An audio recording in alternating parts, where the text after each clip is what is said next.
In the 1970s, with Vietnam, Nixon, punk rock, and a generalized American cynicism after the 60s, cinematic heroes gave way to anti heroes, vigilantes, killers, angry men, Dirty Harry Callahan, Travis Bickle, Paul Kersey from Death Wish, the outlaw Josie Wales, Howard Beale from Network, men who were, quote, mad as hell, who weren't going to take it anymore.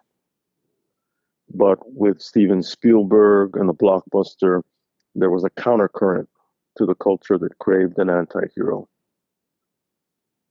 It was a culture of craving an anti hero to the anti hero, which is to say, a hero.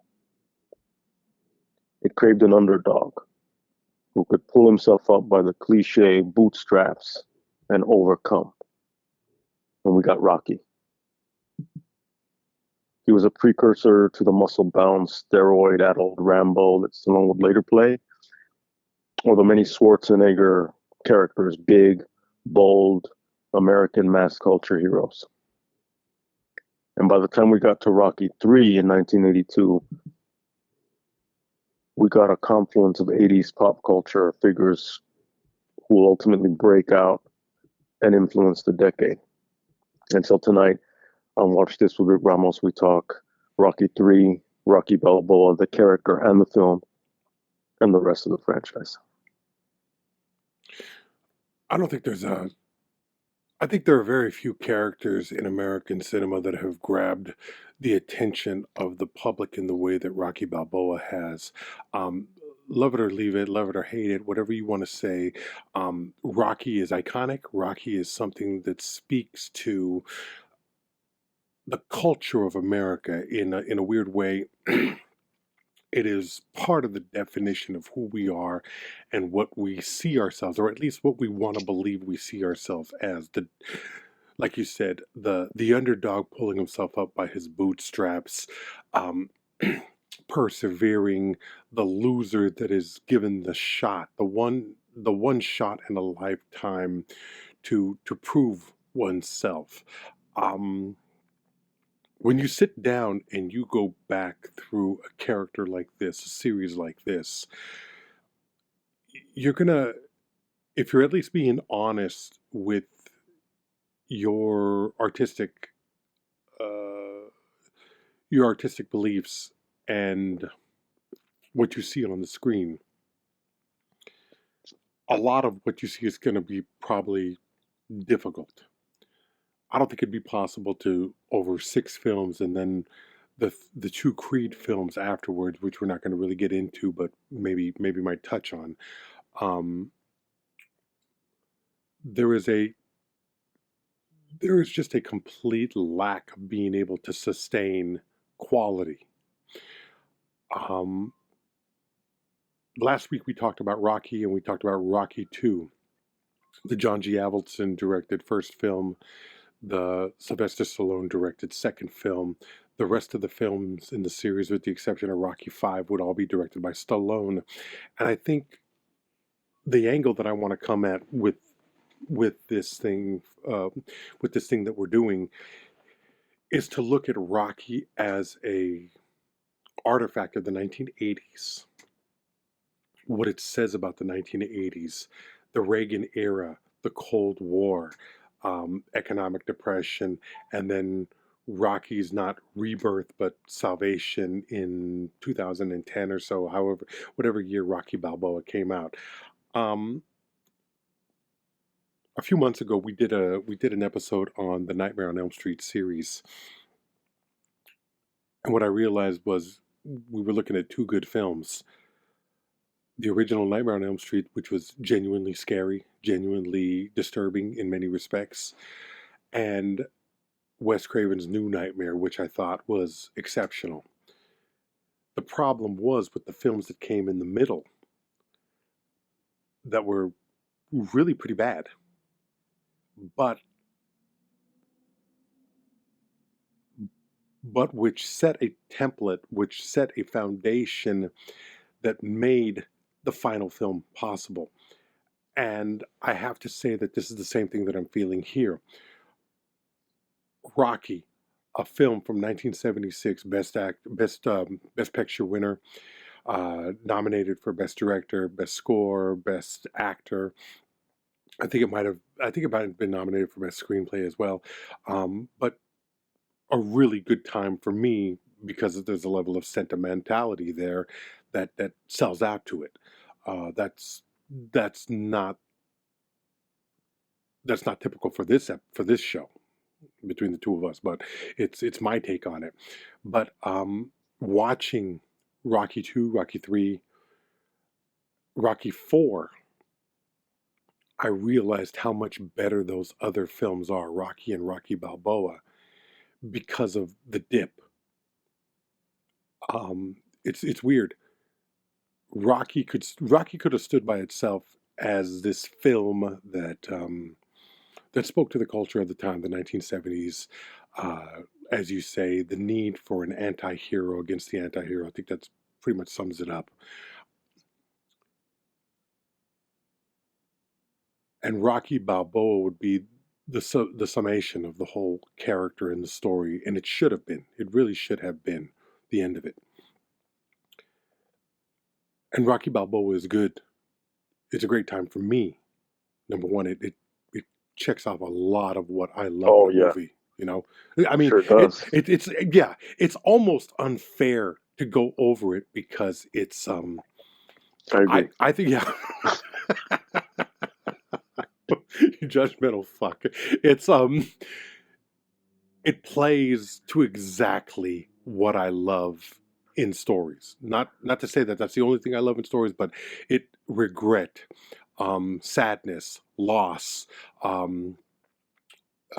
the realization fucking that Catholic as fuck. It's very Catholic as fuck, and as lapsed as I am, the foundation there is Catholicism. So, I love it. But in the same way that Freddy's New Nightmare, Wes Craven's New Nightmare, wouldn't have been possible with the shitty interim films, I don't think Rocky Balboa would have been able to be possible without the shitty 4 films in between. No. It just couldn't have. No. It couldn't have happened. And I think it's a better film because of it. I think it's the problem is it's also the series as a whole is a testament to Sylvester Stallone's nihilism, his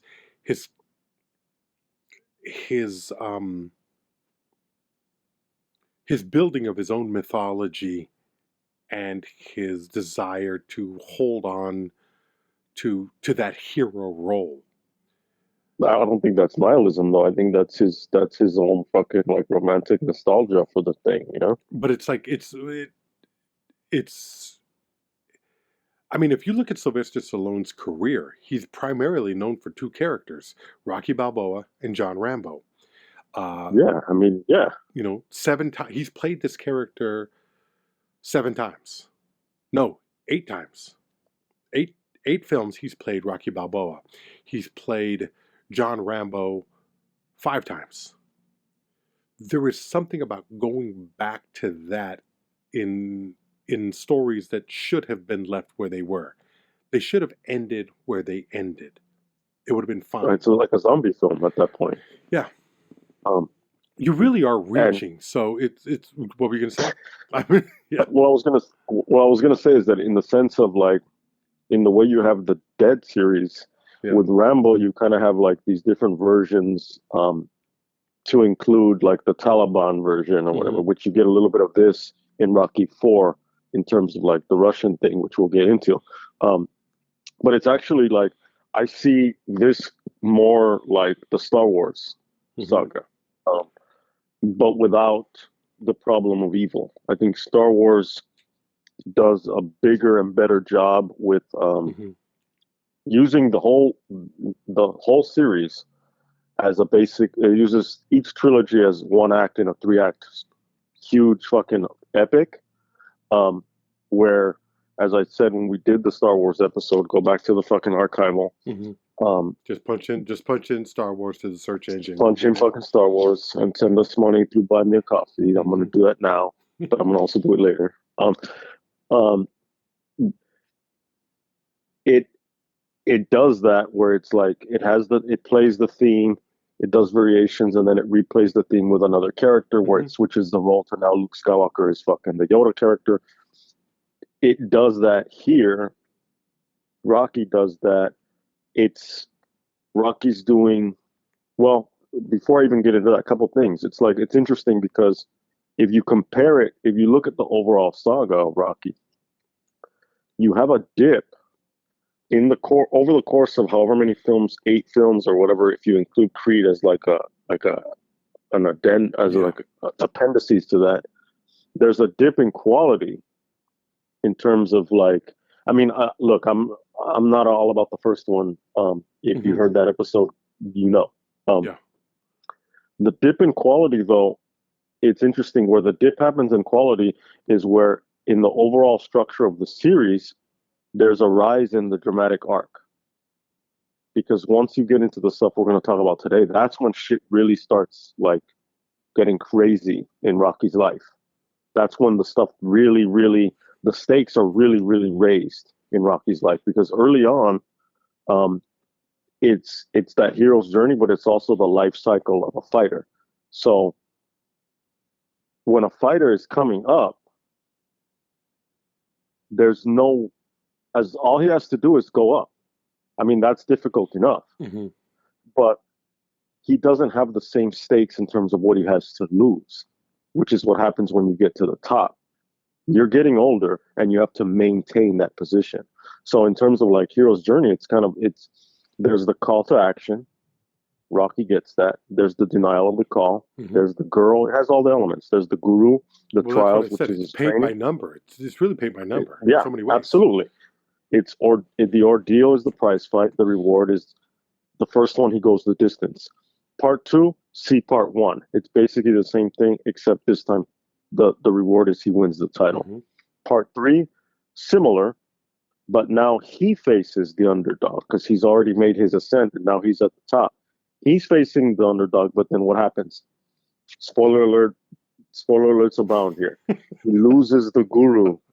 Then what happens? He has to reconcile with the old champion, who becomes his new guru, and then he wins. Part four. What happens? He has to avenge Hmm. now the second guru, who was his old rival, who he came to terms with. So you have elements of justice. Part five, he becomes the guru and he has to face his bad protege. But he Does also this has to sound like lose fucking? everything. He has to He be has to Job in lose. that Yeah, film. Yeah. yes. Um, but he also has to be fucking Obi-Wan Kenobi at that Hmm. point. Um, part six, he gets old and he becomes the underdog again. Um, and then all the creeds is like, well, now he's the guru to the old rival's son. Yeah. Um, and who was also his guru after, and so they've managed to piece together over the course of the series a meaningful structure, a meaningful biography to Rocky that works more powerfully, I think, as a whole than if you look at these individual films. Yeah. If you look at the Rocky story, it's a better story than if you look at Rocky III, Rocky IV. In is and it's hard to look at those things. You can't look at any given film without looking at the ones that came before Hmm. because obviously they lead to that. But once you get to a certain, as they were coming out, there was no, for the general audience, there was no idea as to where they were going to go, and one would hope that each chapter or each segment, each film would be something in and of itself that would have that could stand on its own. That's not the case. Um, so interestingly to me, I think although part three and part four are I think part four is really bad. Um, Well, I think it's bad filmmaking. I think Part Yes, 3 and Part 4 are bad filmmaking, but Part 3 is enjoyable. and It's a I bad also fun think, film, you know. yeah, and I think they're also, well, they're, to me, they're so interesting just in terms of what you talked about, like Mhm. 80s artifacts. Yeah. That's really what, more than just even like, and there is a nostalgia aspect because just the fact that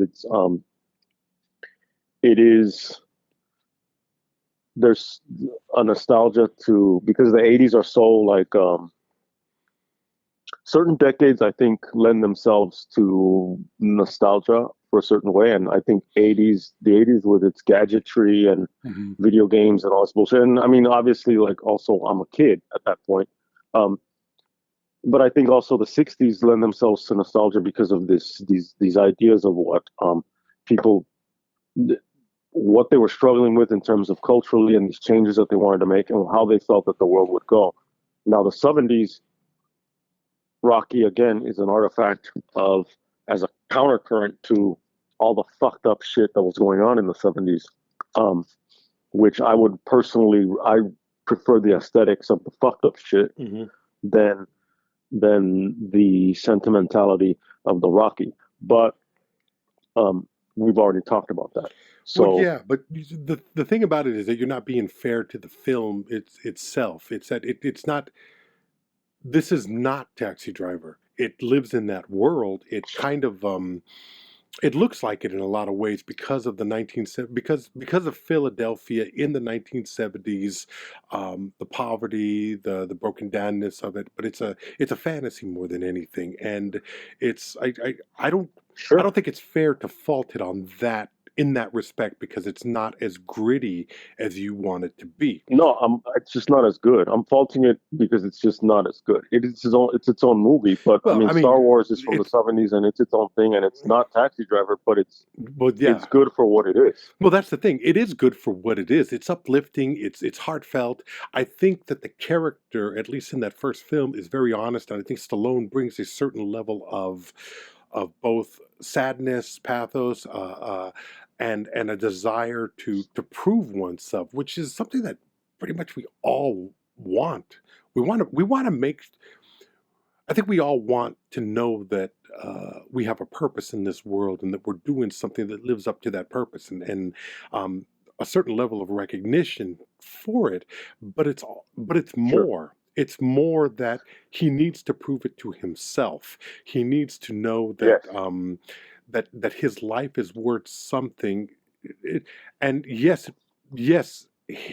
his self worth plays out on the world stage, but it really is, for me, watching him sit on that bed, realizing he can't win this thing. He's going to get his head handed to him. And the fact of the matter is that he's going forward with it. And there's a lot of cliche in it. There's a lot of really obvious shit. Yes. Rock. It takes a lot of guts to go in there knowing you're going to get your head caved in. I mean, there are moments, but there's I don't know. Burt Young delivers shit with such with such an honesty. And Burt Young was a fighter at one point. I think it plays into it. Burt Young was a fighter. He had come out of the Navy. He had he was trained by Customato. To be honest, Really. yeah, he was trained by Customato. Um, he had some professional fights. I think he did pretty well. And then he went into. I think he met with Lee Strasberg for the Actor Studio, and Mm. there's a whole story there. But it's about reinventing yourself. It's about finding purpose, and I think that's the thing about Rocky that I love is that you when you do a thing and you fail at it, there's a part of you that just wants to crawl into yourself and feel like shit and feel like you want to wallow in that misery of failure because you know it's there. You know you didn't do what you wanted to do. But when you take a look at it and you can say, and it's corny as fuck. I'm not don't get me wrong. It's not that I don't see how fucking corny it is, but there's a part of me that says when you can go the distance and you gave it everything that you had, and you gave it everything you had in the way that you could do it, were you a failure? Um, some people are gonna be standing at the end of that bar calling you a fucking loser and a mook and punch drunk, and you're gonna get it at when you see people who never took a chance with their lives and never tried to do anything on the level that you tried to do. And yeah, this is not even fucking thinly veiled personal experience. Right. This is I'm being, this is what it is. Rick Balboa. It's the name is on that fucking Comedy Store wall, and it's not coming off. There is a certain pride in that. There's a certain understanding in knowing it didn't work out. It doesn't work out for the majority of us. But God damn it, can I watch a stupid fucking movie with a dimwit who made it work? Yes. It gives you something, All I'm saying No, I know. is that I'm not going to give a standing ovation to a work of art, Yeah. or a work of commerce that manages to touch on some human truth. That's a prerequisite, that it should touch on a human truth. I could do that with any fucking, I could say, oh my God, like random fucking pop song, whatever you hear on the radio, that everyone so much desires to be loved. Yeah. We all want to be loved. And this fucking Taylor Swift song touches on how, like, not to give up and, like, keep looking for the love that is out there for you. I mean, I don't know any of her music, so I'm just randomly making shit up, but you understand what I'm saying. I know exactly what you're saying. Okay, she does that. Like, amazing. Cool. So does every other fucking love song. Yeah. And all those things are true in terms of, like, yes, like most love song, I mean, so many songs are about love. This is correct. But there's a difference between some fucking crazy tragic opera and some fucking Lana Del Rey song. Yeah. No, there is absolutely. But there's also, like, if Aretha Franklin fucking does a version of that Lana Del Rey song, she will elevate it to another level as well. So there's a lot of shit that goes into it. Oh, absolutely. There is a certain level of natural talent that will bring it to another level. I will applaud, though. I will applaud Stallone as a person working in the industry to make this story a reality and to have made this story into such a phenomenon. Even though I think the story is, like, okay, everything that I said last episode and what I said today, but in a sense, his story and Rocky's story are the same. And especially once you get into, like, Stallone as, like, Copland, like that type of thing, and then they whatever comes after that they play on or whatever. But so there's that. But I really want to hear you. Like, I want to hear what I want to hear you, I guess, go to that well again, or go to the mountaintop, as they say for the boxers too, is to for Balboa, for that film, to play those notes of Logan and all of those kind of things, Eastwood and everything. But we did 1 and we did 2. Let's talk about part 3. Part 3 is great for me because it's so moronic. It's so ridiculous. It's a difficult film to really invest in because now he's rich and he's successful. And that's where it takes out the human element. It's no longer, it's not, the fall from grace is not as tragic in this film as a Mike Tyson or a Joe Frazier or the problems that Ali faced. It's very simply a man who overestimates his power and no longer has the desire that he once had. Watching it, it was really laughable, and that moment where Balboa loses everything. I mean, he still has his wealth, but he loses everything. He loses Mickey. because he didn't realize and he didn't understand what Clubber Lang was, which I find incredibly difficult to believe. It's a fucking huge plot hole, and it's an embarrassment of writing on Stallone's part that you, the number one, the heavyweight champion of the world, wouldn't have at least an idea of who Clubber Lang was and what his capability was in the ring. I find that very difficult. I believe in the idea of him overestimating himself, but I find it very difficult that the heavyweight champion of the world would not know that there was a guy out there moving up the ranks, and their first encounter would be at this statue unveiling where he's going to let everybody know that he's retiring. It doesn't work for me. So when he decides to take the fight because I'm Rocky Balboa, I'll fight anybody, I'm the Italian Stallion, and this guy disparages me and makes a pass at my wife in a way to fucking come to my apartment. Yeah, come to my apartment, little lady.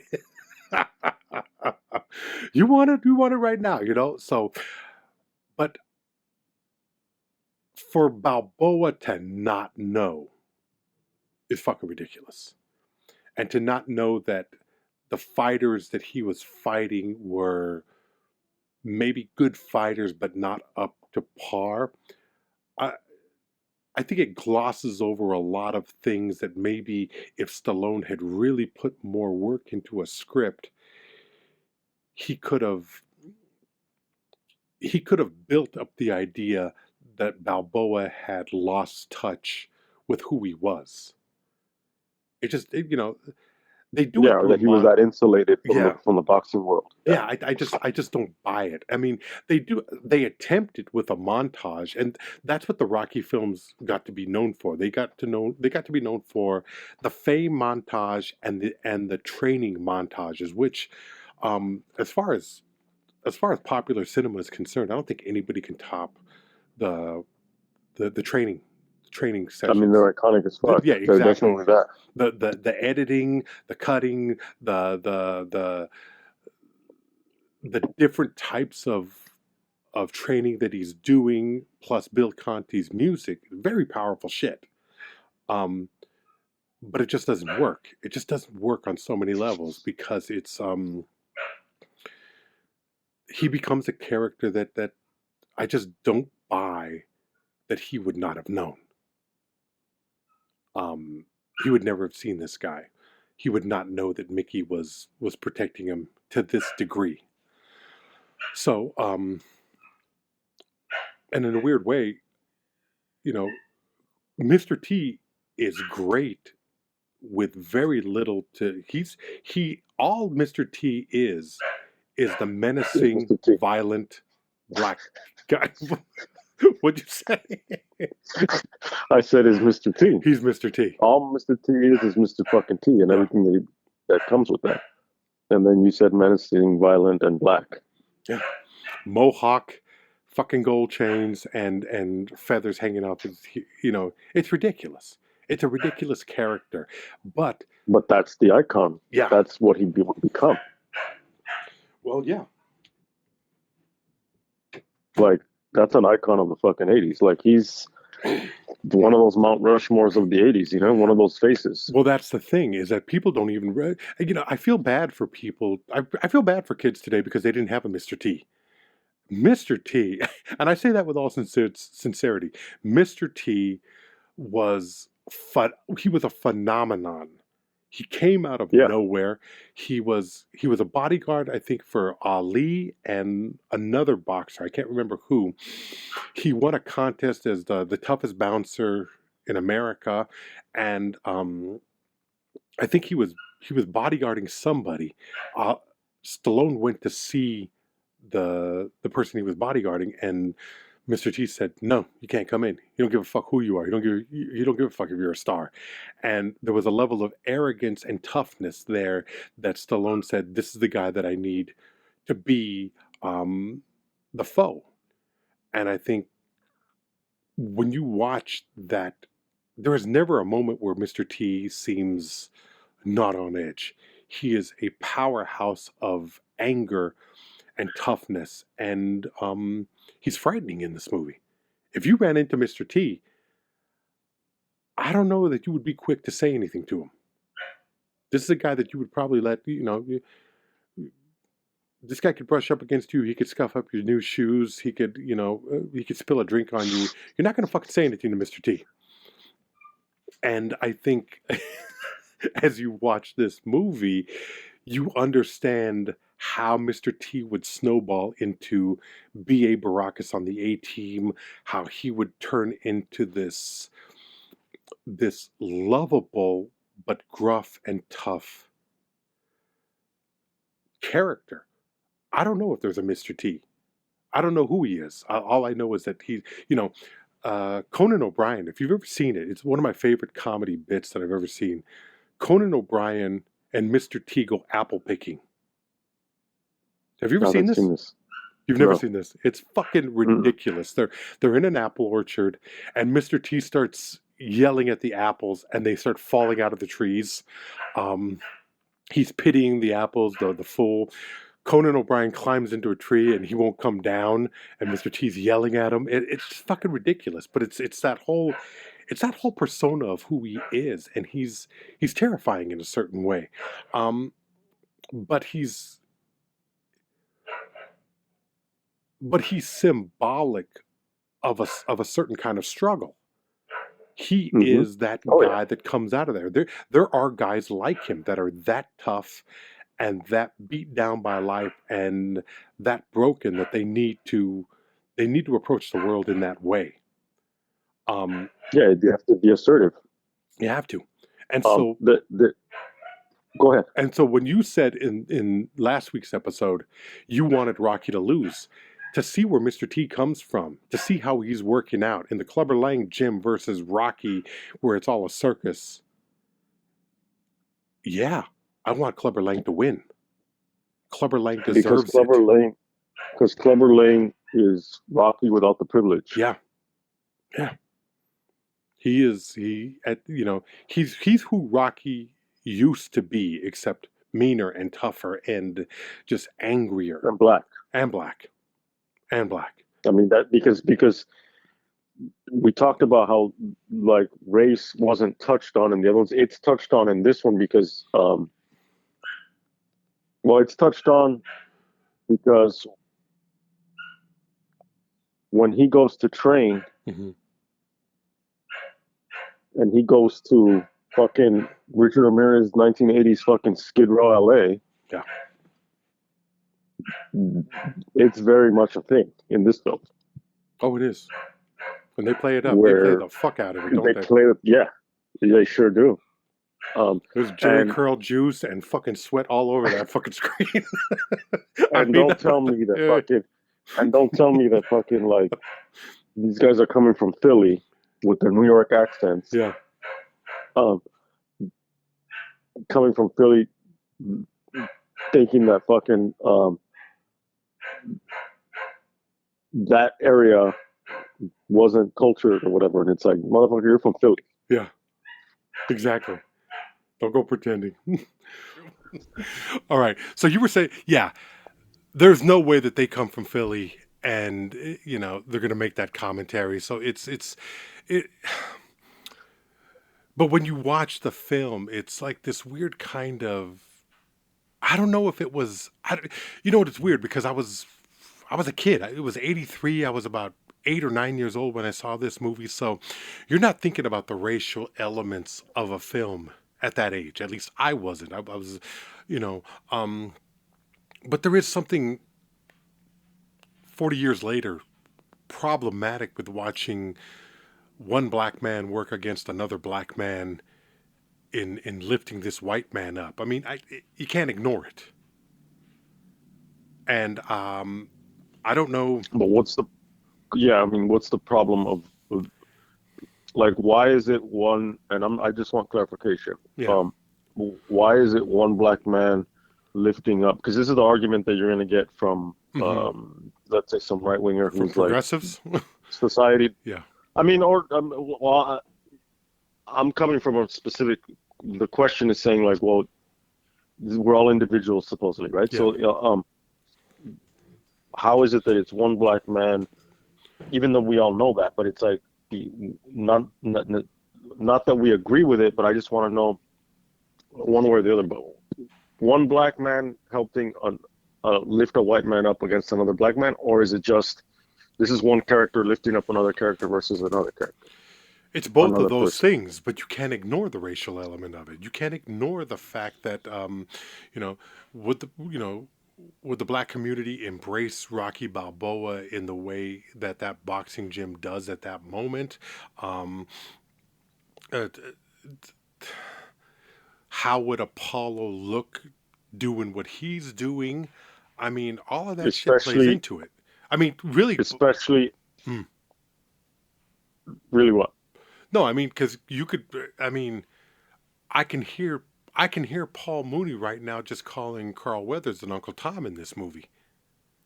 And I don't know how far off that would be. It wouldn't necessarily be right, but there's an element that on the surface there is that element of Uncle Tomming in Apollo's embracing of Rocky Balboa.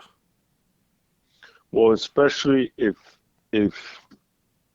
you go back to what we previously talked about, where Apollo Creed was getting letters saying that Mm-hmm. he was like betraying the community Yeah. Um,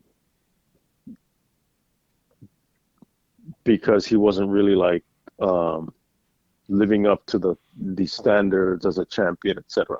Yeah. Um, and it's hard to not see these elements, especially because we live in a world post, well, not post, but post Muhammad Ali's ascendance, right? Mm-hmm. Um, because Muhammad Ali touched on all that shit. I mean, and look, race was Jack Johnson. Race was fucking like Mm-hmm. an element of boxing the whole time. Um, the way that Jack Johnson was fucked over because he was black, Mm-hmm. and the racism there, and then Joe Louis Mm-hmm. being Jack Johnson being flamboyant with white women and nice cars, um, and and then getting charged with The Mann Act, the Mann Act, or basically yeah, created for Jack Johnson, if I'm not mistaken, transporting a white woman across state lines. You know what I for mean? immoral purposes. You got to remember Yeah, that, for immoral, right, just like Chuck says, for sure, the community standards. right. And then Joe Louis Mm-hmm. at that point is presented as he's not flamboyant. He knows his place. He's just someone who's there to do the job Yeah. silently, stoically. He's just going to knock people out. And as long as he does that, we're going to love him. Then Ali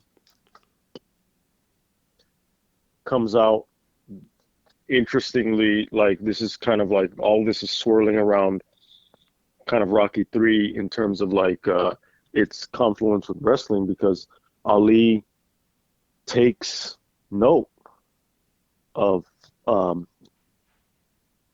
of certain elements of professional wrestling, and so he's like, I'm gonna do that, Mm-hmm. Yeah, the and I'm gonna promote flamboyance. myself. Yeah. Yeah, um, and and then it became a thing where it's like not only are you promoting yourself, but now you're promoting you're now Charles Barkley in the 80s or 90s was like, I'm not a role model, but Muhammad Ali is like, well, I can be a role model in the same way that and James Brown comes out in the Rumble in the Jungle too. It's like I am somebody. Yeah. Because it's wrapped up in coming out of civil rights, going into the Black Power movement, and I shook up the world. I'm pretty. I'm great. I'm the king of the world. I'm the greatest. I am the greatest. But then add on top of that another element where he's like, not only that, I'm Muslim, but not only that, like I'm a black Muslim.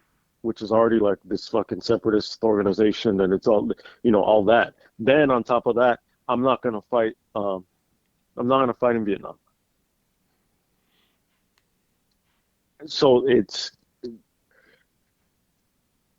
it is interesting because all of this stuff is there in terms of blackness and racism and race, whiteness in the boxing world, and the way boxers were basically used as animals, basically. Yeah. Um, Well, there's as something very products, as primitive. animals. I mean, Of course. if you look at just fighting at its core, it's very primitive. The majority of people who watch boxing, and my grandfather used to tell me this, the majority of people who watch boxing have no idea of the artistry of it. They have no idea of the skill The needed sweet to get, science, they yeah, call it. to get in there and to be able to anticipate your opponent's moves, to know how to throw combinations, to be able to move and get out of the way of certain things. Um, that's why it's so. That's why so many people find it comical when Mike Tyson talks about the art of boxing, because they write him off as a brute. The Hmm. truth of the matter is that he was very skilled and knowledgeable about both the artistry and the history of boxing. Rocky Of doesn't course, seem to he'll have quote that. you. Yeah, Rocky He'll doesn't quote have. you about the Marcus of Queensberry Absolutely, and absolutely, who and the created those rules, the hmm modern day rules. yeah, Um, why they were implemented, and how they were just yeah, right, and he's the skilled in that. yeah, the relationship to bare knuckle boxing, Hmm. and um,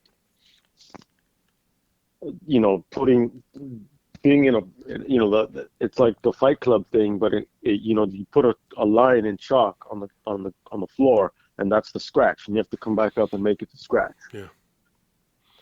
But here's Um, the thing. Here's the thing about the film. Rocky is never portrayed as a great boxer. He's portrayed as somebody who can take a beating, and it's very yeah, he's a important. fighter. Yeah, he's a fighter. He's a slugger. Yeah, He's and that's how they describe him all the way until the last film, where he's a puncher. A puncher's skill is the punch. It's that power, and you never get the sense that he's a great fighter. You get a sense that he's somebody much like Christ, as we pointed out, and that is, um, he can take the abuse and keep coming back. Um, so in Rocky III, where, well, I mean, Christ has only come back once so far. well, only had to once. We're still waiting. So, but Apollo trains him how to be a fighter, to stick, to Yeah. move, he's training him like a colored fighter, as Paulie points out. Um, it's a whole different thing. It's I don't know what Stallone is intending here, because it's popular. See, it's weird because this is a popular film, and it's designed as a popular film. This is not an in-depth, deep, dark film. This is not Raging Bull. This is not that level of really looking at the pain and what's behind the violence. There's none of that in this film. This is a fairy tale. It's a very good fairy tale, but it's a fairy tale nonetheless. It's a you watch it, and I don't. This is where the problem comes in the later films that I don't see as blatantly in the first film. Is that it starts dipping its toes in racial politics without diving fully in and giving you a true understanding of what is being said in the film. Does that make sense? Does that make sense? What I'm saying? Yeah. Yeah. So it's like it's really just playing with an idea without really developing what that idea actually, the realities of that idea, or what it's supposed to be in this film. Um, I like and enjoy my time watching it, but most of that is just the ridiculousness of watching an 80s artifact, seeing a young, heavier Hulk Hogan before this is, and you got to remember, this is way before Hulkamania. I Actually, mean, but it's not that long before. it's about a year or two before. It's a couple of years before Hulkamania. Yeah, it's a couple years before. Hmm. But it's the confluence of all of that But this is that stuff. this is the thing that made Hulkamania possible. Yes. This film, because if you remember the 1980s, and if you remember the ascension of Hulk Hogan, he would come out to Eye of the Tiger. He would come out. He really milked the fuck out of this small role that he had in this film, even so much as that Vince McMahon Sr. fired him from the WWF for doing this film. Because Yeah, and at that time it was still the WWF. it was the WWF. He had to, in order to shoot this, he had to miss a couple of matches. Vince Sr. was pissed. Vince Jr., scumbag that he is, saw the opportunity and reinstated him, and then made him the star that he was. Yeah, Oh, I mean, Vince. yeah, and remember, because you've got this film Mm-hmm. with Hulk Hogan and Mr. T. I Pity the Fool. Mm-hmm. You've got the A-Team show. Mm-hmm. Yeah. You've got, by the mid '80s, you've got WrestleMania. Yeah. You got And Mr. T and Hulk Hogan teaming up for that. against Rowdy Piper and Mr. Wonderful Paul Orndorff. Mm-hmm. And Muhammad Ali was a ref. I forgot about that. Yeah. You've got he had lost to Trevor Burbick a few years before. Mm-hmm. You've got on the periphery Cyndi Lauper, Mm-hmm. because you have WWF at that time. The WWE at that point was still WWF. They're doing cross promotional shit with MTV. And in like a storyline that would like lead up to this, Rowdy Piper attacked Captain Lou Albano and Cyndi Lauper, and Hulk Hogan came in to be like, what the fuck? Yeah. And so you have all that for WrestleMania 1. You have Jesse Ventura there with Gorilla Monsoon. You know what I mean? You have all these characters. You have all this, and then you have all of these like springboards for '80s films. Yeah. That are going to come out of Rowdy Piper is going to, They Live. Jesse Ventura is going to go with Schwarzenegger. By WrestleMania 3, where Hulk Hogan slams Andre, that's gonna, you know what I mean? Andre's already a thing. All of these characters, kind of, that are featured in this film, end up coming out in other things. Mm-hmm. Well, that's the thing. I don't know if we said that was one of the defining films of the 1980s, but I'm pretty sure we did. This is a defining film of the 1980s. This sets the template for what the 1980s would be. The excessiveness, the hairband kind of thing, really bad Survivor, that, but also T and Hogan, but also the ridiculously sculpted physique of Stallone in this film. If you look at Stallone from Rocky II to this film, it's an incredible difference. Yep. I mean, it's just, and to be honest, between you and me, I don't even think a fighter would be able to get to that degree and be. I don't think a fighter could get to that level of physical perfection and be able to fight in a ring. 2.8% body fat. There's no way. I don't know. I don't know. I've seen one of Ali's great rivals. The guy who broke his jaw. Ken Norton. Norton? Ken Norton was cut as fuck. Yeah. but not like but this. Ken Norton wasn't fucking juiced, you know. Yeah. Um, and I don't know at what point um, all of that got to Stallone. Um, but I mean, this was that period Yeah. where I mean, and then look at how fucking small Stallone looks compared to Hulk Hogan. Yeah, but a lot of that is camera angles. I mean, when you look at it though, it's like when you look at like Yeah, but Stallone is like 5'9", or at least that's what he that's claims what to I'm be. saying. Yeah. Like fucking Hulk Hogan is crazily He's a huge, you know? dinosaur. He's huge. That's one of the funniest things. Like for me, is like what do you think he eats? 202 pounds, and boom. It's cute little Right. stupid jokes like that.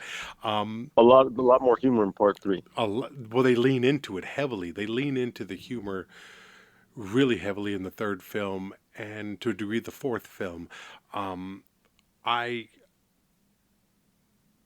I just watched the third film as this. It's weird how much of the 80s comes rushing back to you when you're watching something like this, and you remember little things about it where it's just like you see all those pictures of him, and they're obviously pictures of Stallone with actual celebrities. Stallone making an appearance on the Muppet Show. Stallone taking a Hmm. picture with Ronald Reagan. But that was the year. I mean, between Stallone and Schwarzenegger, the decade was defined by the action film. Stallone with Rocky, and then John Rambo. Schwarzenegger with the Terminator, and it became this battle of. It really became a battle of the Titans, and who was the greater action hero. And they would talk about it. Well, Stallone had a knife like this, so now Schwarzenegger has to have a much bigger knife than that. And still, Arnold killed 72 people in his last film. Now Stallone has to win the entire Vietnam War again. I mean, there was a level Yeah. of ridiculousness to it that these films. I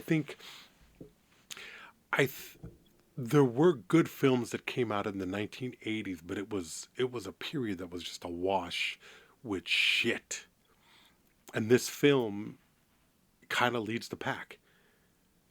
It's not a good film. It's not really well made. It's derivative. It's they're looking for a story. They're really just trying to push it. And I think what it is, I think the main problem is at this point Stallone was so afraid of letting go of this character that he wasn't brave enough to kill off. I mean, in an interview he did with Roger Ebert, he said that if he did a Rocky III, this was right after Rocky II, Rocky III, if he was brave enough, he said, if I were brave enough, Rocky would die at the end of the third film. Well, we both know how that turned out. So it's not a lack of courage on his part. I think it's an overindulgence in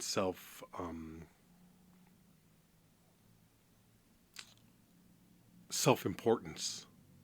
He needs this character. I mean, he can kill off everyone else around him and Hmm. still keep playing the Yeah. Rocky. You know, you can't be Rocky if Rocky's dead. Well, by the time you get to Creed, everybody's dead.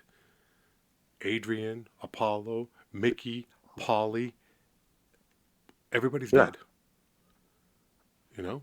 And then he reconciles with his son because how's he going to kill his son? Um, I mean, I'm surprised, you know. yeah, maybe because that film wasn't about Rocky. If it had been about Rocky, Robert, His son would have, yeah. you're fucking next, bro. It's your turn. So Even Marie and her son, you know. yeah, and I just think there's a certain point where, and I understand people enjoy. You describe the films as fast food. I think I don't know if you described the first film, but you definitely described the second film as McDonald's. I think is that right? If I didn't, I should have, You should have. Well, but I probably did. I mean, we get the idea, You yeah. get the idea.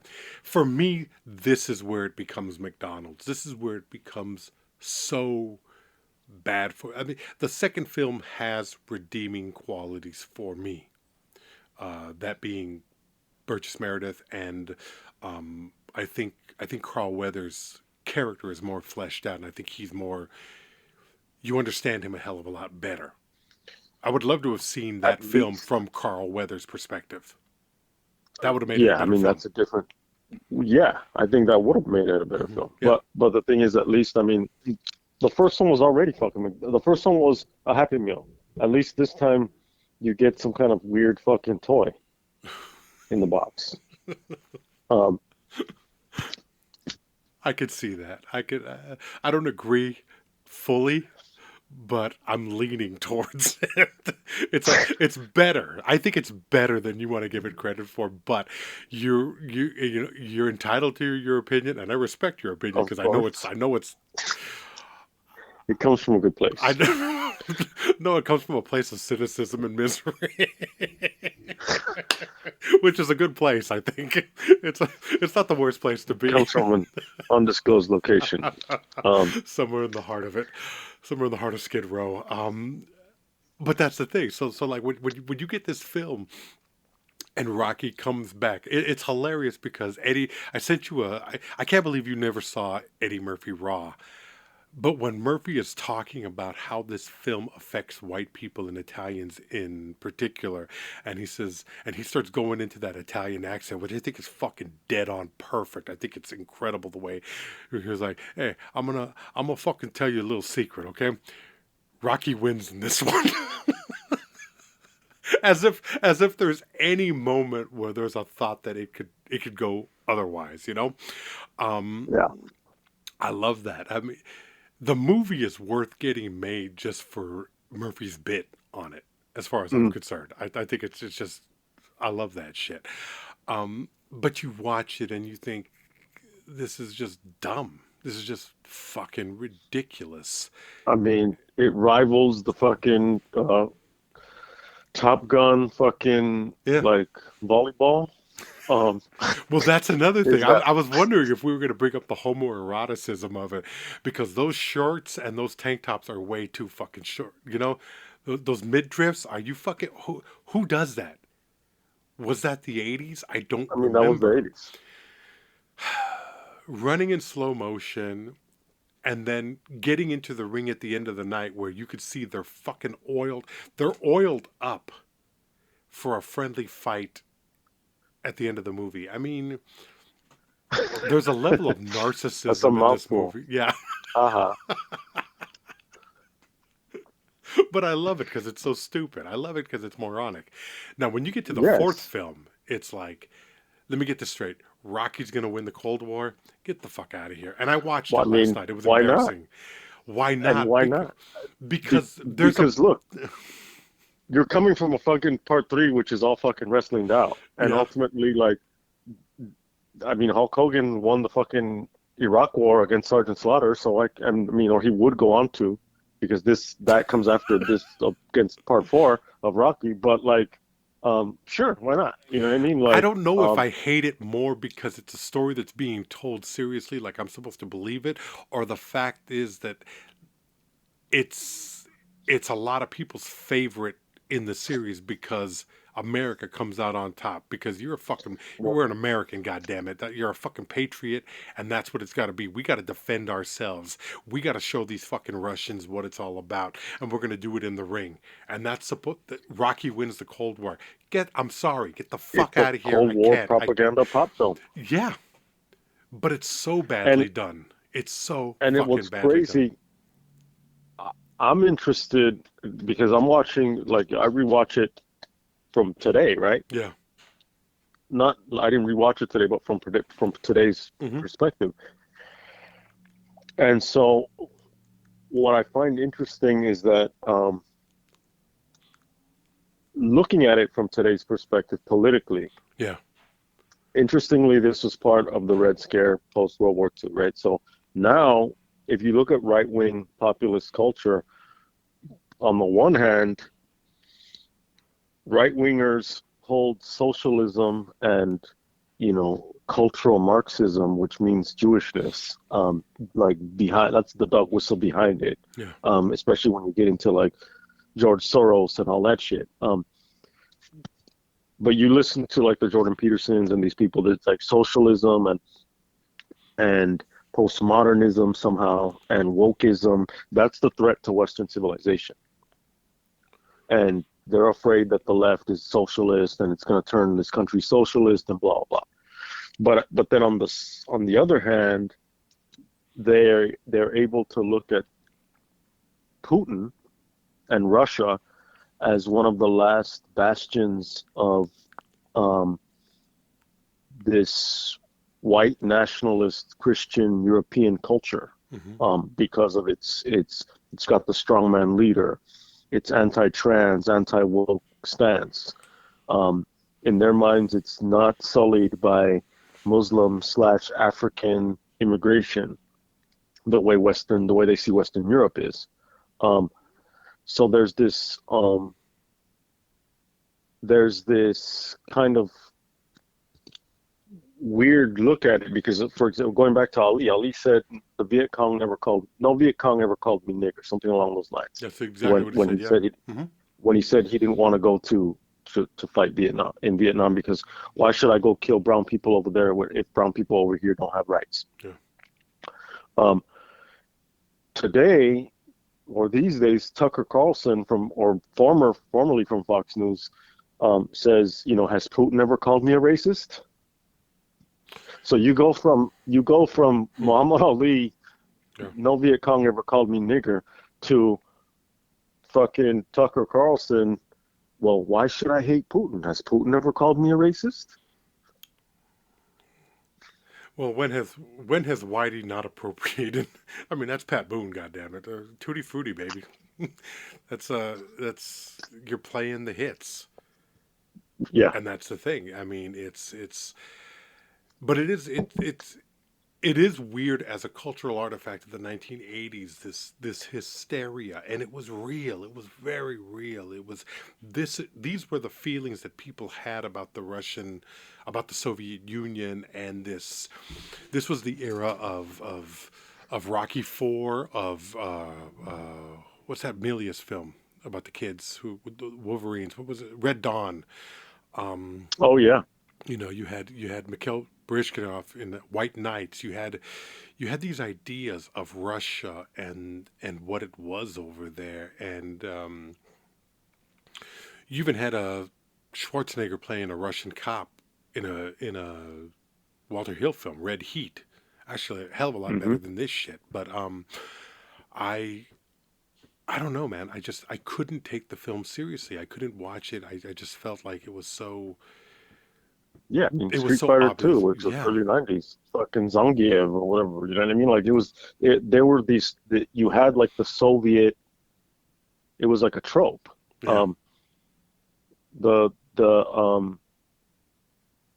In wrestling, there was that, the tag team, the Soviet team, or do you remember what they were called? I don't remember a Soviet team, but I remember the Iron Sheik and Nikita. What the fuck was his name? Ivan. I can't remember. There was a big Russian that the Ivan Sheik. Yeah. Remember, Ivan Sheik would come in and they'd be waving the flag. Iran #1, Russia #1, America. Peh, fooey. I used to love that. I thought that was the most ridiculous. Ivan. No, it wasn't Ivan. Nikolai Volkov. That's right, Nikolai Volkov and the Iron Sheik. That's the genius of Vince McMahon. The Bolsheviks. I don't remember the Bolsheviks. Wasn't that what they were called? I don't remember the Bolsheviks. I don't remember. I don't remember that. I had quit watching by that time. There was such a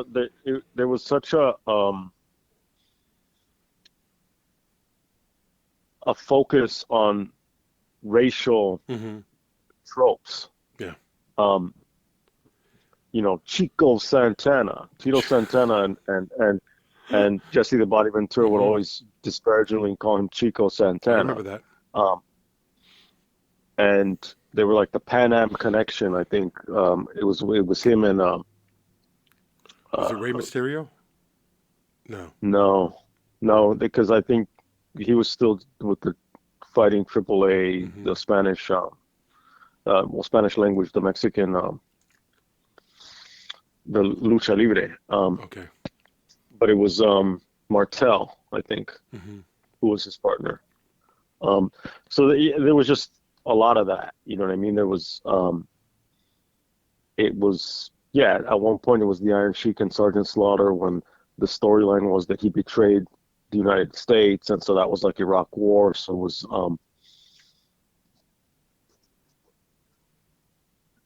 it was very much that, and you had like the you would have this team from um, Australia or The whatever Bushwhackers. the I remember no those guys. New Zealand, yeah, New Yeah. Zealand were the bushwhackers, and then the Bolsheviks were these guys, and then you had like the Polynesian people, Mm-hmm.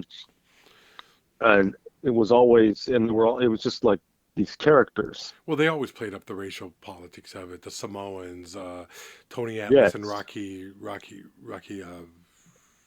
Tony Atlas and The Rock's father, Rocky Johnson.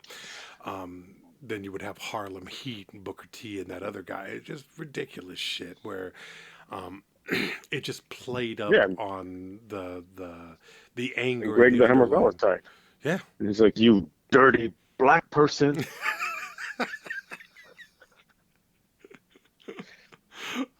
I was I already don't know too if he was old at that talking point. about. No, you remember that one. I don't remember that. The That I don't remember. I've sent you that clip like about nine Oh, I times. gotta look at that again.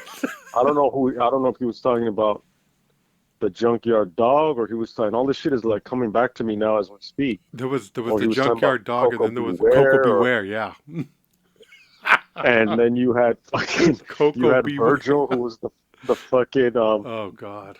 Virgil was the manservant of Ted DiBiase. I mean, how the Um, fuck they got away with that?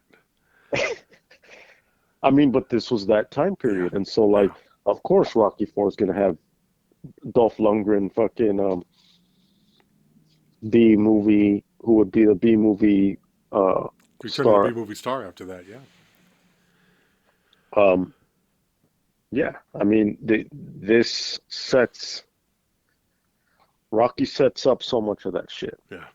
I just found we did a wrestling episode 136. Hmm. If you go back and listen to we talk about Beyond the Mat and some Yeah, other shit. that's a great Jake episode. the Snake That's a great time. and Donald Trump.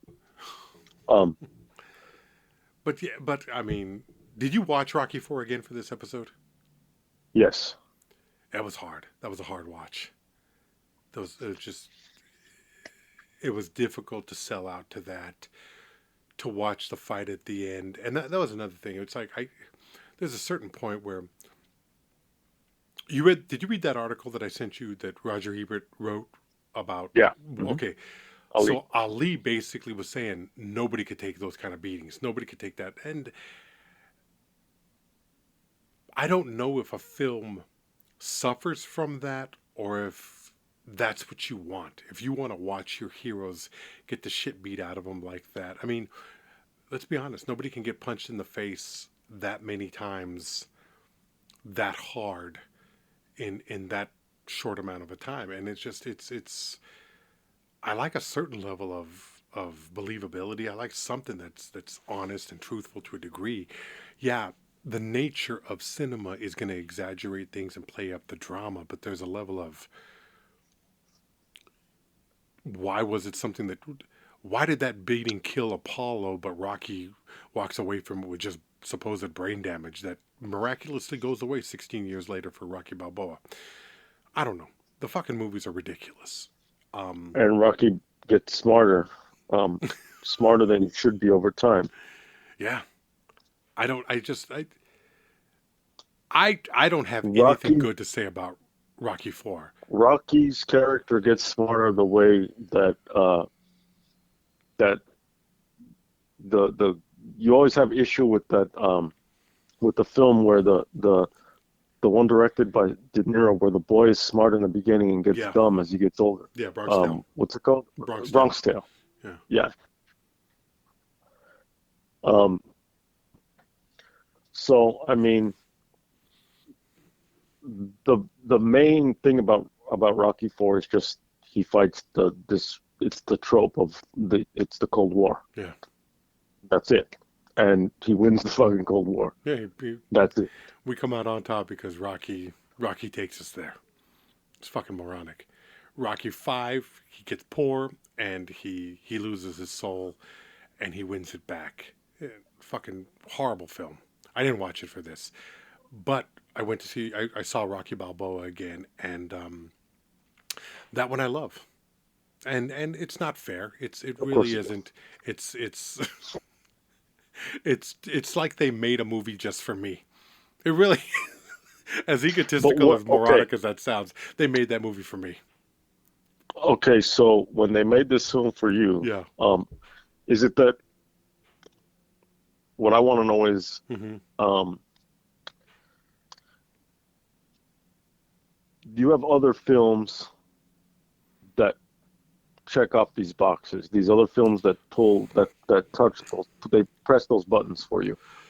Is Not this to the just degree that not to the obvious degree that this does, but yeah, Unforgiven, Midnight Run, Hard Times,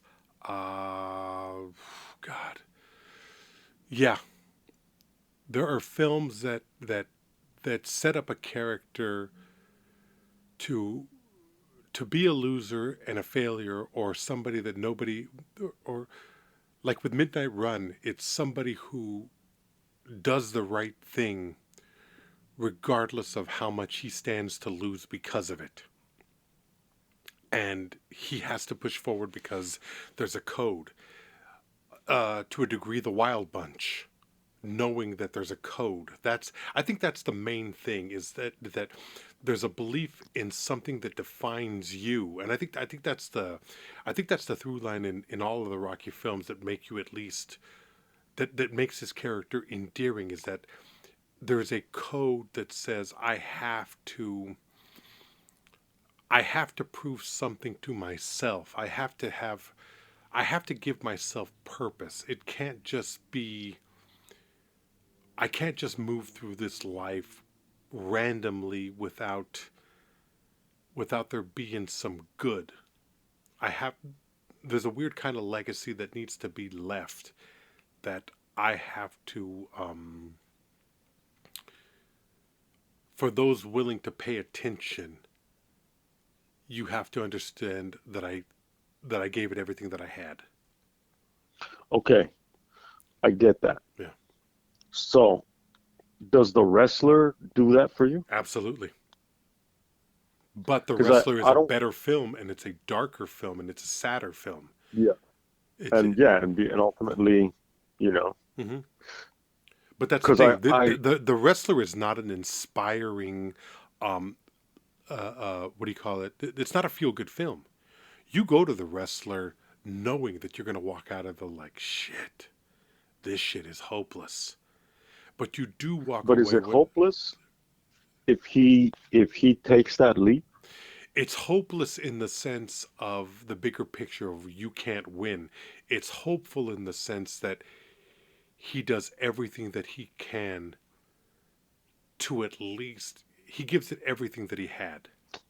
That's hopeful. It's a there is hope in tragedy because in a certain kind of tragedy there is a willingness on the protagonist's part to recognize all of the mistakes and to move forward with it, to validate some of it for me. Um, as the character to this has to mean something to me. My life has to have meaning. And Randy the Ram proves that at the end of that film. When he gets up there and he leaps, you know he's dying. You know he's dead you know he's dead before he hits that he ain't making that pin. He's The dying. canvas, yeah, Yeah.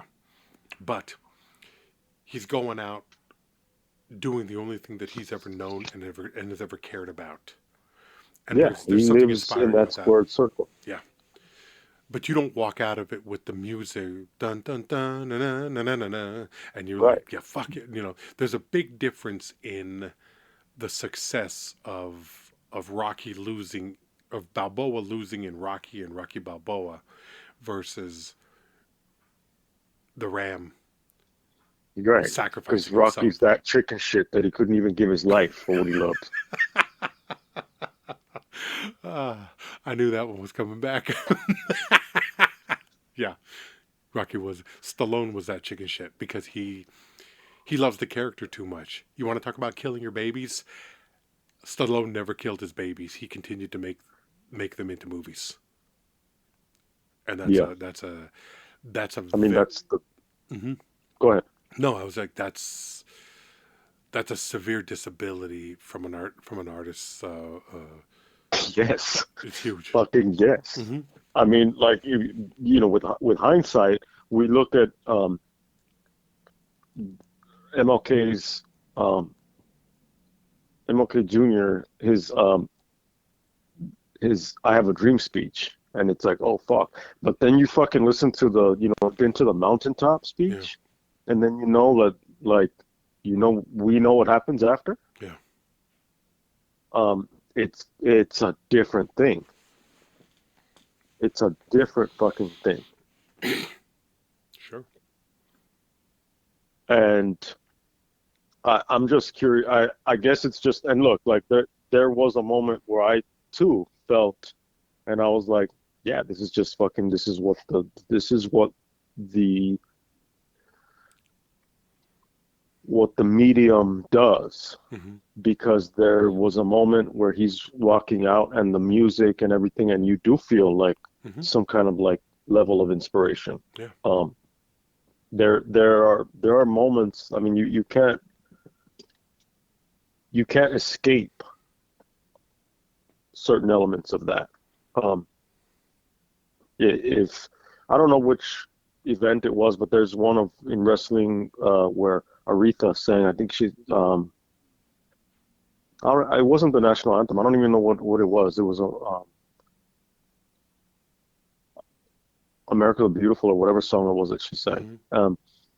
But it's Aretha, so she could just be singing whatever fucking go back to fucking Taylor Swift, you know? Yeah, Um, and you're gonna get chills. yeah, Um, or for whatever Super Bowl it was that Whitney Houston sang the national anthem. And it's just amazing. Every yeah. once in a while I'll hear that clip, and it's not because I want to fucking hear the national anthem. Um, it's because I want to fucking hear the notes. I want to hear what she does with the notes. And then I'm not a fucking big ass fucking Whitney Houston fan. You know what I mean? Um, it's No, but just talent is going to resonate. Talent, if you're somebody that loves the art, and if you love talent, um, and you're real like I'm not a Whitney Houston fan. I don't have the albums. I don't like many of the songs. They're pop. They're fun. Um, but they're Madonna could have sang those songs and they would have been a hit. The fact of the matter is that what stands above everything else is that Whitney Houston had a beautiful voice that elevated the material. The material could only go so far though. Those songs weren't yeah. like Aretha. Aretha is singing about some real emotional, and when she sings Respect or when she Hmm. sings Think, she's singing about a woman's need for validation and recognition. And don't dismiss me anymore. And I think Right. that's what comes out. I think that's part of what comes out in Rocky Balboa is that there is that need for validation, and I think it's really well done. I think it's the best film in the series because it's the culmination of so much that has come before. Now, don't get me wrong, it's fucking ridiculous. There's no way that a 60 The, year old Sylvester Stallone is going to get in the ring with a 20 some odd year old Antonio Tarver and gonna go 10 rounds. That shit ain't gonna happen. Even if he said he was inspired by George Foreman, well, George Foreman was 36 when he got back into the ring. He won the he might have been 40.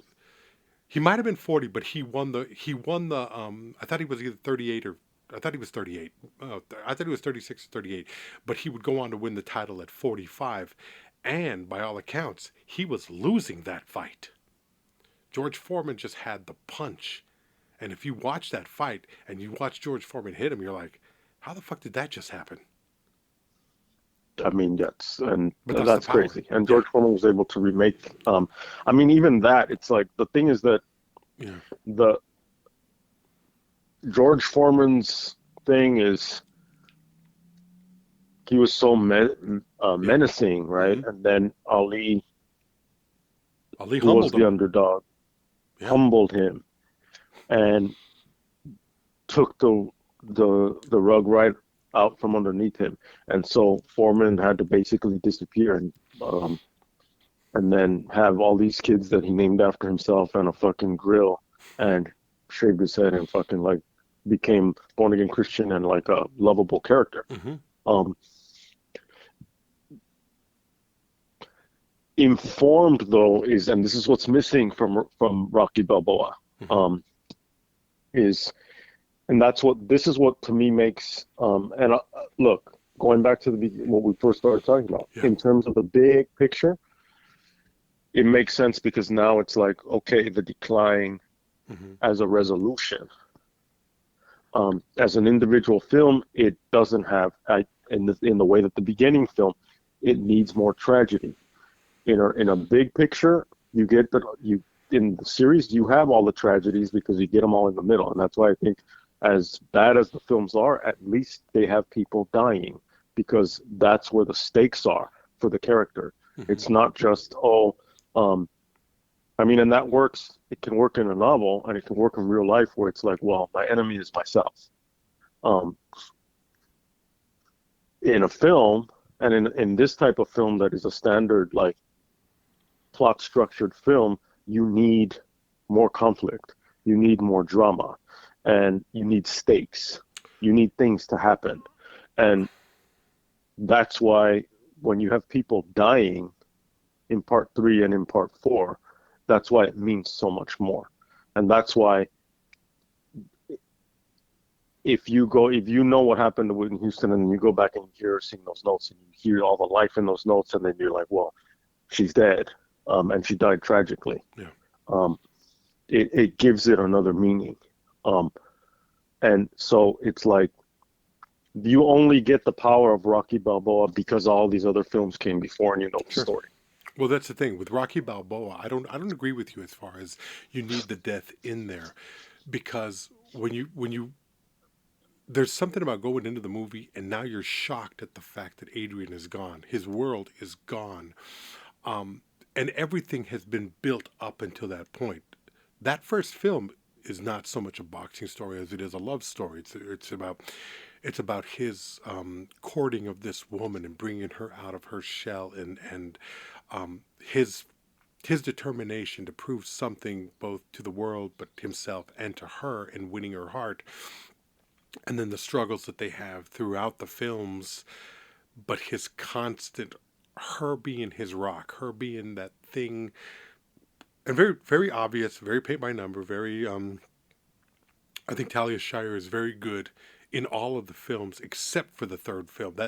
That screaming match that they do on the fucking on the beach. I wanted to turn the shit off because it was so, Mm. there was no level to it. It was just fucking, it was Spinal Tap 11 the entire way. But um to have her go away, to have her die, um and to do it off screen, it's a punch that you're not ready for if you're invested in the films. You have to be invested in the films, otherwise it doesn't mean anything. You can look at it from a plot line and it can resonate from that perspective, but if you're not invested in the films, it means nothing. But Stallone's decision to make Balboa trapped in that love for her, which I think it's realistic to some degree, to a certain, there are certain men who define themselves by the women that they're with and that relationship, and when it's taken away, I can imagine that the pain of going on would be debilitating. So that worked for me. It really did, and it was because of the way it had played out in the previous five films, but also Paulie as a Greek chorus there telling him, "You got to start living. I can't do this." And the pain that Paulie feels. I teared up when they were at the torn down ice rink and Burt Young went into Mm. that speech about Oh yeah, you were good to her and I was bad to her. That fucked me up a little bit yeah. because I could feel it from yeah. across the world. I felt the there was a time difference. You're an hour ahead, but I felt it because Oh, I you're a even wrote in cunt. my notebook. I put Rick's old man thing. Yeah. I really put that. Yeah, I take no offense to it. I take a little bit of offense to it, but I take no offense to it. Yeah. No, you take pride. Well, yeah, yeah. I saw this with my mom and it fucked me up a little bit. That moment fucked me up a little bit and because we all we all have things that we look back in our lives and we say, I could have done that differently. But then there are things where you say, I should have done that differently. Why didn't I?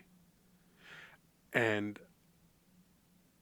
the Paulie character is such an asshole throughout the films and such a low life, and he's a bum. And all of these things, but Burt Young, he plays it with a level of sadness and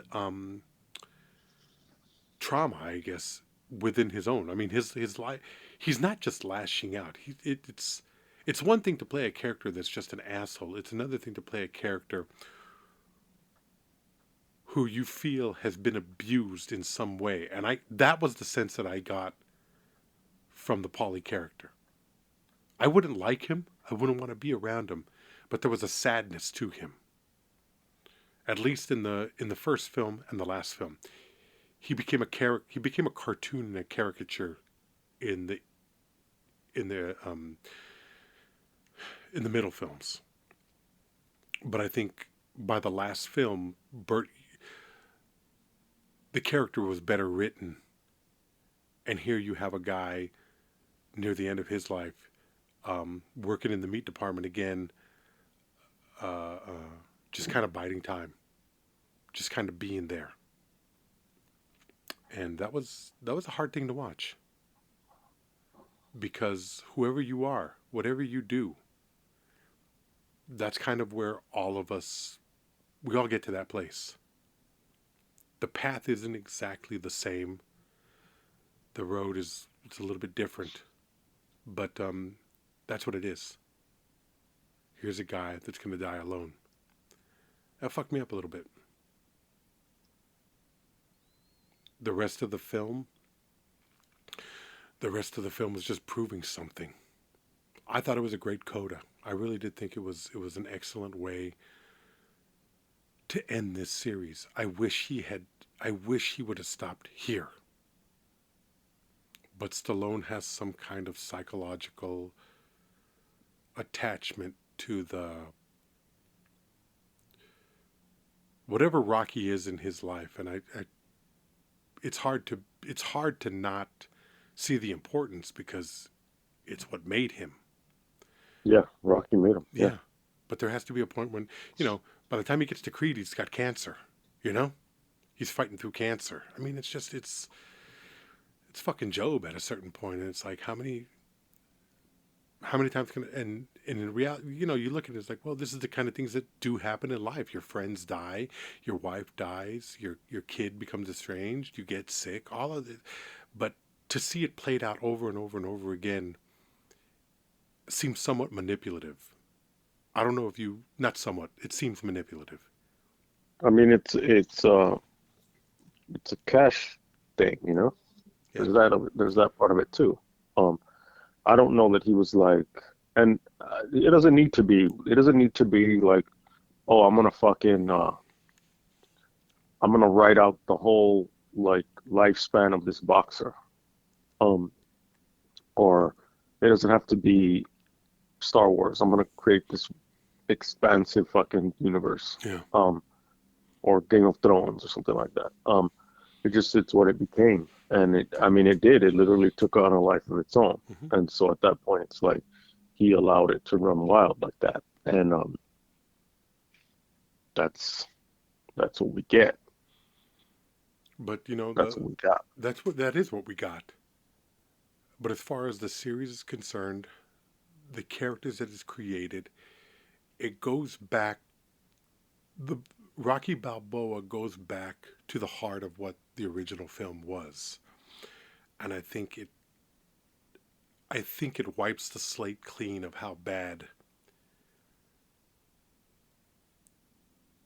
at least the fourth and the fifth film are, the ridiculousness of the third film, and the second film, whatever you want to call it. I think Rocky Balboa was a good farewell to this character, and it should have ended right there. If it had to keep I going, want. that's the way I would have wanted it to end. Did you ever see Top Gun Part Two? No, Maverick, I haven't seen it. Mm-hmm. But I wasn't Mm. even in the 1980s when I was a kid, and I should have been in love with that movie. I didn't like that movie. I mean, I think that's a separate Mm-hmm. kind of topic. Yeah, I get it. And it is an interesting point because it's like, well, why the fuck would you see it if you weren't into it to begin with? yeah. But I mean, but also given that it's you, um, like, I feel like you probably wouldn't like Top Gun even before you saw it, Mm-hmm. but you saw it. Yeah. Um, Normally, if the pandemic hadn't destroyed everything, and it gotten me out of the going to the movies vibe, I would have. Because we got to remember something. I went to see Bad Boys 3 in the theater. I would see anything, especially when I had Movie Pass and AMC movie watches. I yeah. would see anything. It didn't matter. So yeah, I So would have like, went to see Maverick. I wonder how you would feel about Maverick, given that, and because I want to know based on like how much of it is like aesthetics, how much of it is, excuse me, is it style, how much of it is like Tom Cruise, because for example, we talked about okay, the old man Coda thing in Hmm. Indiana Jones. Um, how did you see the Daniel Craig in No, um, I haven't seen that last one. I'm curious about those types because I would want to know like what buttons do they press, what boxes do they check off, and which ones do they not? Yeah. Because I think there's a difference between an old man Rocky, and then there's a difference between Tom Cruise doesn't give off old man, um, even though Tom Cruise is just about as old as Rocky's character is in this film. Yeah. Tom Cruise in real life, Hmm. um, Tom Cruise doesn't give off old man vibes.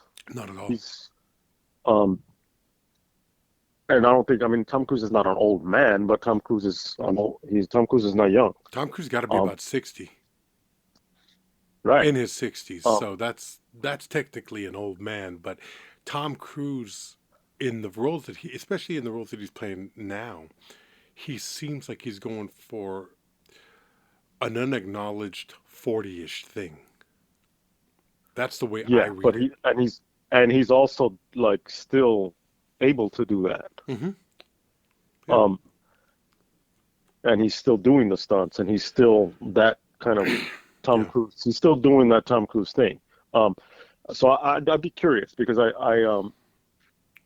Well, I think it plays on nostalgia. It plays on, and I think, and I'm not a big fan of that uh, those films either.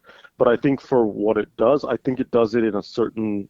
There are a lot of circumstances that lend itself to doing it well, well and I think it does do it well. we've talked about this. Very rarely in a studio film do you see a badly made film. You see a number of bad films, but they're not badly made. Top Gun is not. I think Top Gun is a bad film, but I don't think it's badly made. And I imagine that Right. Maverick is of the same ilk. I don't think it's I think it's probably not.